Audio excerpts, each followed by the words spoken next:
मेरे प्यारे गुरुमुख सज्जनों, सद्गुरु की चरण शरण ग्रहण करने तथा उनकी पावन आज्ञा में चलकर जीवन व्यतीत करने वाले गुरुमुख जन माया के जंजाल से और काल के भय से सदा सर्वदा के लिए छूट जाते हैं।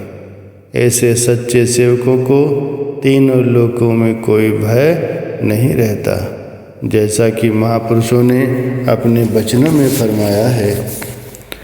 गुरु को सिर पर राखिए, चलिए आज्ञा माही, कहे कबीर दास को तीन लोक डरना है। गुरु समरथ सिर पर खड़े, कहा कमी तो दास, रिद्धि सिद्ध सेवा करें, मुक्ति न छाड़े पास।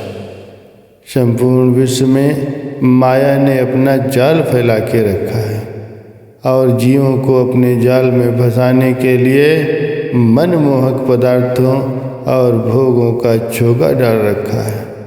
जीव उनके लोभ में आकर के माया के जाल में ऐसा फंस जाता है कि फिर जन्मों जन्म तक उस जाल से छूट नहीं सकता।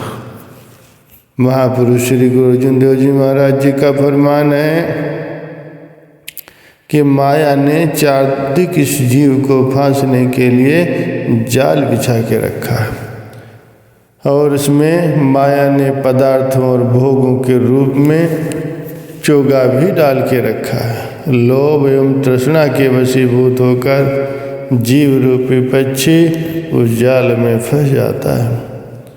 सद्गुरु की ये महानता है कि वे इस असत और क्षणभंगुर माया के पदार्थों और भोगों के लोभ से शरणागत सेवकों को बचाते हैं। सेवक भी सद्गुरु के मार्गदर्शन में उनकी आज्ञा मौज के अनुसार जैसे जैसे नाम भक्ति की कमाई करते हुए उच्च आत्मिक अवस्था को प्राप्त करते हैं, उसे इन माया के पदार्थों एवं भोगों की वास्तविकता समझ में आने लगती है और तब वो अपने सद्गुरुदेव जी का कोटि कोटि धन्यवाद करते हैं कि उन्होंने उस पर महान उपकार करके उसे माया के इस कठिन जाल से छुड़ा दिया। यद्यप काल और माया सेवक को अपने चंगुल में दबाए रखने के लिए अपनी ओर से पूरी शक्ति लगा देती है, परंतु सच्चे प्रेमी सेवक पर उसका तनिक भी बस नहीं चलता।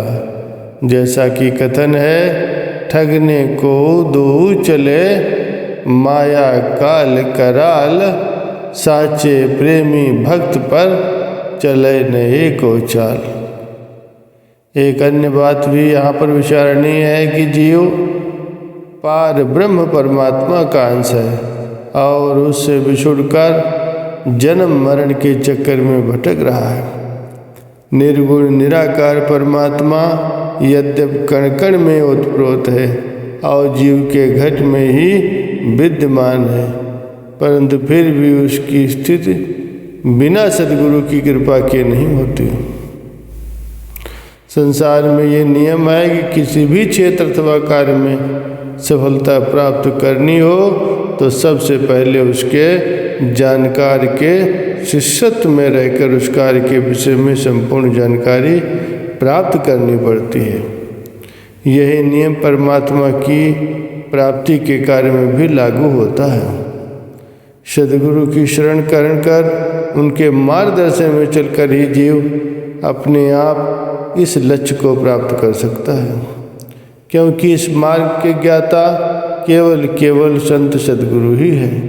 तभी तो संत सहजोबाई जी ने कथन किया है, सहजो कारज जगत के, गुरु बिन पूरे नाहि, हरि तो गुरु बिन क्यों मिले, समझ देख मन माहे। यदि कोई ये कहे कि सद्गुरु की शरण ग्रहण किए बिना अपने मन के विचारों पर चलकर, अपने बलबूते पर चलकर वो परमात्मा को प्राप्त कर लेगा, तो यह उसकी महान भूल है, क्योंकि परमात्मा प्राप्ति का ये मार्ग बड़ी कठिनाइयों से भरा हुआ है। इसलिए दरवेशों ने फरमाया है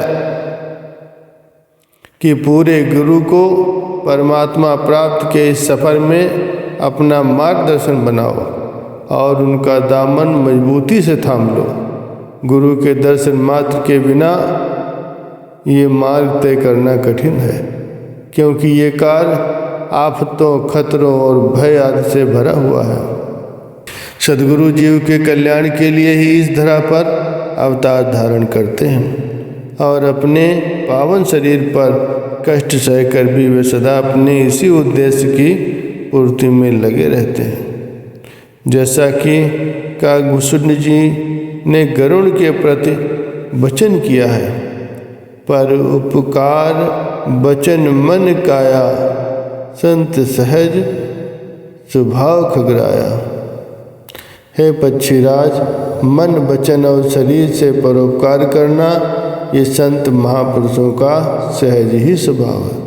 सारांश ये है कि संत सद्गुरु के हम जीवों पर अनंत उपकार हैं, तभी तो सद्गुरु की महान महिमा से ग्रंथ भरे पड़े हैं। उनके उपकारों का हम जीव जन्मों जन्म तक बदला नहीं चुका सकते।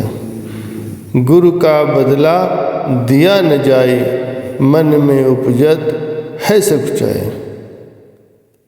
इसलिए हमारा भी कर्तव्य है कि ऐसे परोपकारी जीवों के परम हितैषी संत सद्गुरुदेव जी की चरण शरण ग्रहण कर उनके मार्गदर्शन में चलते हुए परमात्मा प्राप्ति की वास्तविक लक्ष्य को, वास्तविक मंजिल को प्राप्त करें और जन्म मरण के चक्र से मुक्ति प्राप्त करके मानव जन्म का सच्चा लाभ ग्रहण करें।